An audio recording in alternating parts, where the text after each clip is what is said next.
E aí galera, beleza? Seja bem-vindo a mais um vídeo do Dugchat, seu canal de dicas de cinema, séries e outras coisinhas mais da cultura pop. Hoje eu trago pra vocês aqui a minha análise dos 3 primeiros episódios da quarta temporada de The Boys, que está chegando ao seu fim. Sim, descobrimos aí recentemente, antes da série estrear na sua nova temporada, que só teremos mais essa e uma mais, que será a quinta, e acabará a série aí, né? Provavelmente teremos outros spin-offs, pelo menos é o que está programado, né? Temos já Gen V aí que está no seu lançamento, mas que a gente pode ter o fim de Gen V nas próximas 2 temporadas, ou quem sabe a série terá futuro. Ainda saberemos sobre mais informações, mas The Boys em si vai acabar, o que é uma coisa boa, porque muito se fala, e aí se você for pesquisar na internet, qualquer outros canais, qualquer outro fórum por aí, vai estar falando, ou já falou, ou já comentou em algum momento, que The Boys virou um núcleo meio repetitivo em algum momento. Apesar de eu adorar The Boys, isso eu não posso contestar. É realmente algo que a série vem fazendo com o tempo, é repetir alguns núcleos, sabe? E aí você pode gostar disso ou não, pode entrar naquela zona de conforto interessante, mas como história, porque The Boys sempre teve uma história interessantíssima, acaba se perdendo um pouco ou deixando arcos fracos, ou não indo pra frente, não avançando, sabe? Aquela sensaçãozinha de você tá vendo a mesma coisa sempre. Então isso estava começando a acontecer com The Boys na última temporada, que foi muito incrível. A gente teve aquele final que tirou boa parte da repercussão da temporada até então, meio que deu uma atrasada nas coisas, sabe? Tipo, a série voltou atrás no que tava construindo. Então, uma das melhores temporadas a gente teve um regresso também muito grande. Então, tomara que isso não aconteça aqui. A gente começa essa temporada de uma maneira bem interessante, com novos personagens e, ao mesmo tempo, analisando o fim do Billy Butcher, saca? Vendo o fim, entre aspas, né? A idade avançar aí pro Homelander, pro Capitão Pátria, e você vê que isso tá afetando ele, não só o ego dele como um todo, mas essa coisa dele perceber que qual vai ser o legado dele. E aí, o legado dele, que deveria passar pro seu filho, que ele não consegue abrir mão porque ele é muito egocêntrico, e talvez isso se volte contra o Ryan, porque eu acho que o Ryan tá tomando uma grandeza, uma proporção muito grande, saca? Mesmo contra a vontade dele. E isso pode voltar-se contra ele, porque o Homelander não aguenta. A prova disso é o que o Homelander foi lá no salvamento dele, naquele salvamento ensaiado lá. Ele apareceu lá e não era pra ele estar lá, mas porque o Homelander não aguenta disputar holofotes com ninguém. Saca? Ele tem que ser o centro das atenções. E se ele não for, mesmo que seja o filho dele, ele é capaz de matar. Pra mim, uma cena clara disso é quando ele promete pra uma mulher lá: ah, juro pela vida do meu filho que não vai matar aquela mulher, e logo na sequência ele mata. Como a vida do filho dele não vale tanto assim. Ele se importa pra tentar ser um bom pai porque ele queria ter tido isso. Mas tudo é sobre ele. Tudo é sobre o Capitão Pátria. Se ligou? Então o legado dele, na verdade, é ele mesmo. Por mais que ele esteja envelhecendo, o que é uma contradição e não faz o menor sentido em si, mas é a verdade. E aí a gente vai pra outra ponta disso, que é o Billy Butcher, o nosso querido Billy Bruto, que também tá nessa, tipo, eu não fiz nada de bom, eu vou morrer daqui a pouco tempo, por ter usado o Compound V lá, e vai morrer e não tem nada de bom que ele fez, assim, tudo que ele fez é sacanear pessoas, ferrar pessoas, nada o que ele possa passar pra frente e se orgulhar, sabe, falar assim, não, eu deixei isso aqui pro mundo, esse é o meu legado, e a coisa mais importante pra ele era a antiga mulher dele, e o irmão dele, né, que a gente já sabe dessas histórias. E agora o Ryan, mas não é que o Ryan seja algo importante pro Bruto, ele é importante pra esposa dele. E aí, que é a Becca, se eu não me engano, né? E aí a esposa dele tem um significado tão importante na vida do Bruto que ele, assim, ele vai tentar salvar esse garoto e deixar esse como um legado de ser meio que pai desse garoto, que faz ele odiar, tipo, ainda mais o que aconteceu com a esposa dele, porque ele é um fruto de um estupro, né? Feito pelo Homelander, pra quem não lembra dessa parte da história aí. Então, assim, é bizarro mesmo ele olhar pro Ryan e sentir compaixão na cabeça dele, sabe? Sentir que ele é uma figura paterna pra essa criança. Só que a criança não tem nada a ver com seu pai, mas é muito difícil desassociar na cabeça de um cara traumatizado, né? Então, os dois principais da série aí estão na disputa desse legado, e o Bruto tá numa posição inferior agora, porque ele não é mais o chefe dos The Boys. Na verdade, ele foi até demitido dos The Boys, e por isso tem a nova parceria dele ali com um novo personagem interessantíssimo aqui que eles colocaram, que é o personagem do Jeffrey Dean Morgan, uma bela, né, adição aí ao elenco, que faz o Kessler, que é esse cara aí que tá meio que...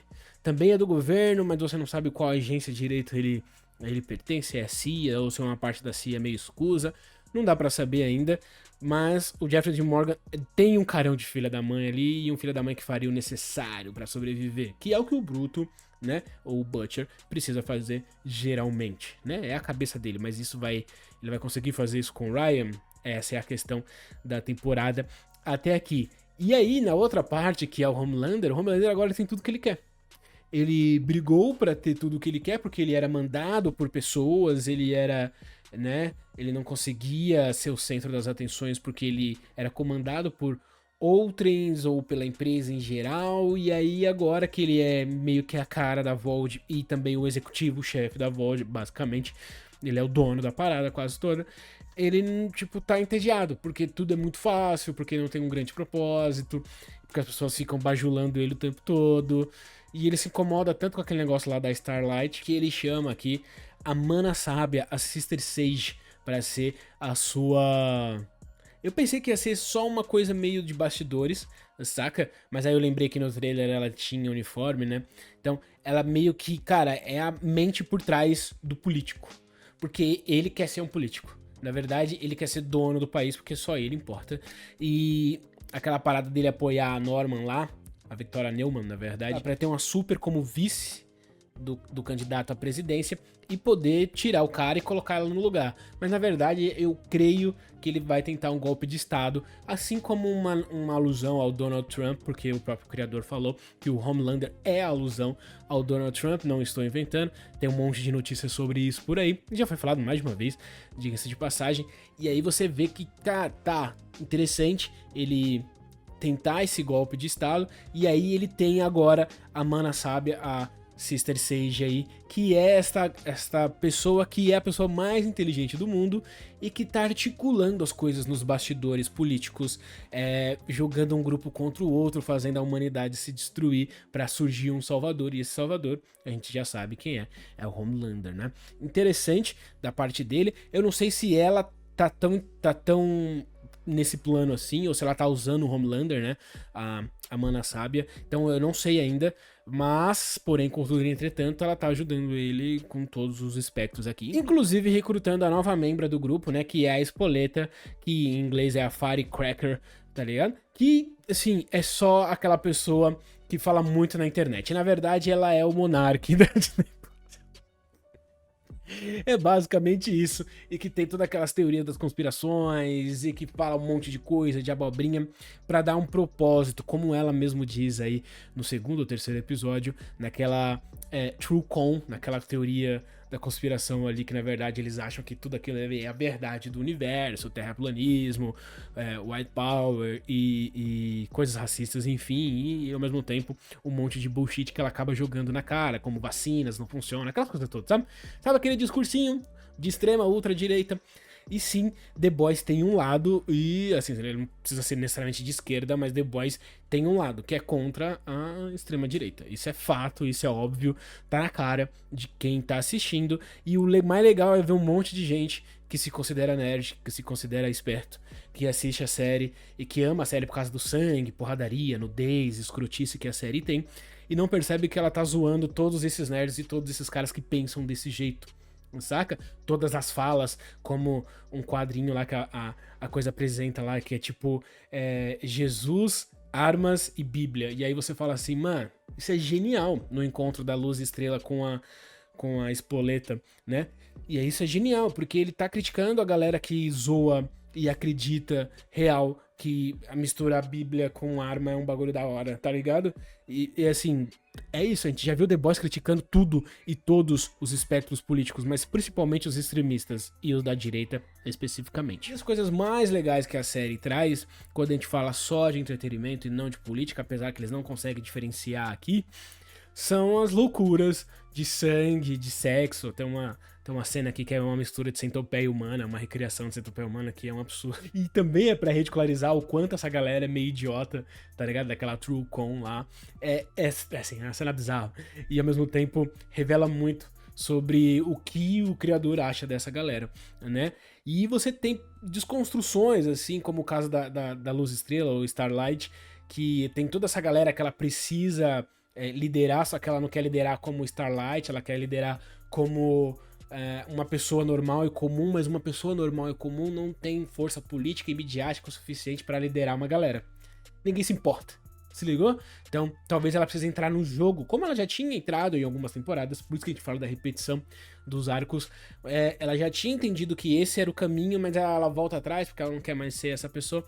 E aí você vê que talvez ela precise sim liderar como Luz e Estrela para ter força midiática o suficiente para combater as falas e ações do Homelander, sabe? Do Capitão Pátria. Então, isso é interessante, assim, e ao mesmo tempo você vê que ela foi escrota lá com a Firecracker aqui, com a Espoleta, quando elas estavam participando dos concursos ali de Miss alguma coisa, passeando nos Estados Unidos, tentando ser uma super-heroína, né? E interessante como essa coisa da criação, ou seja, a paternidade, a finitude, o legado, brigas políticas, é o que resume por enquanto esses 3 primeiros episódios.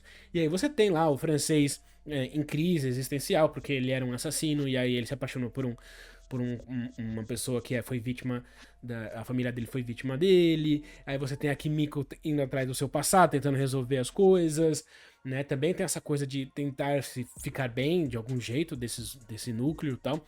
Você tem o Leitinho de Mamãe, que agora é o líder, chefe, mas ao mesmo tempo talvez não precise ou não tenha a mesma força que o Bruto tinha para poder comandar essa galera e que precise ainda de uma liderança, ou será que não? A gente tá tentando entender isso daí. E uma pequena aspas aqui, o Leitinho de Mamãe, o Las Alonso, é o mesmo ator, tá? Ele só emagreceu e tirou a barba, o que é um crime porque o cara tinha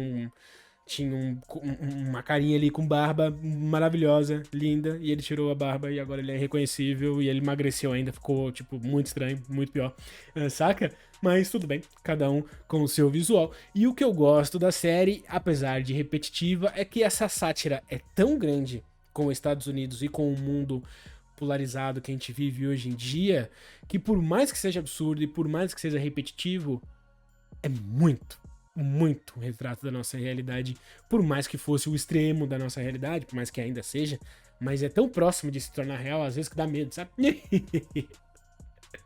E aí você fala assim, ainda bem que os supers não existem, apesar de desde criança, eu como um grande nerd, querer ter poderes igual a um super-herói, não é mesmo? Diz você, o que você achou desses primeiros episódios, da minha análise aqui? A gente volta nos próximos episódios, que vai ser, né, pelo menos um por semana, analisando mais cenas especificamente. Aqui foi só um apanhado geral pra gente chegar bem aí nessa 4ª temporada. Me diz aí, o que vocês acharam dos episódios, né, dos episódios já lançados, o que você achou aqui da análise? Se inscreva, deixa o like se puder tornar um padrinho, um membro, que são maneiras de você ajudar o canal, tipo uma vaquinha online aí, o site Padrim, que vai mudar, né, pro Patreon, eu tô vendo ainda, ou aqui no próprio YouTube, beleza? Dá uma olhadinha, a gente se vê nos próximos vídeos, se inscreva, deixa o like, beijo na bunda, valeu, até a próxima aí, tchau, tchau!